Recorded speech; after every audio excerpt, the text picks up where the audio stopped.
দেখো বন্ধুরা, শুভ দুপুরের শুভেচ্ছা নিয়ে ভালোবাসা নিয়ে চলে এসেছি প্রতিদিনের মতো। আজকেও দেখো দুপুরে মেনুতে কি কি আছে বানিয়ে নিয়ে চলে এসেছি। এখানে বানিয়েছি ইলা মাছ, গাটি কচু দিয়ে আলু দিয়ে পাতলা ঝোল বানিয়েছি। এখানে পরিবেশন করেছি ভাত, কাঁকরোল ভাজা গোল করে, আর এই যে গাটি কচু দিয়ে আলু দিয়ে ইলা মাছ দিয়ে ঝোল।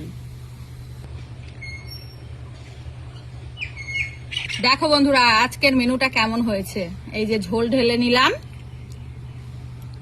আর এই যে ইলা মাছটা নিয়ে নিলাম। এই যে কচু দেখো এত সুন্দর মোমের মতো গলেছে বন্ধুরা, ভীষণ ভালো কচু। এটা দিয়ে মাখিয়ে নেব, দিয়ে মাছ এই যে ইলা মাছটা ভেঙে নেব। পুরো ইলিশ মাছের মতনই কিছুটা এর সুগন্ধটা বন্ধুরা ভীষণ ভালো লাগে, যে কোনো সবজি বানালে দারুণ লাগে একবারে।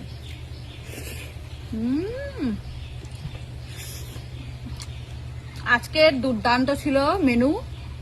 তোমাদের কেমন লেগেছে জানিও বন্ধুরা। গাটি কচু ইলা মাছ কে কে ভালোবাসো আর খেয়েছো কিনা সেটাও জানিও। আজকের মতো এতটুকুই, টাটা।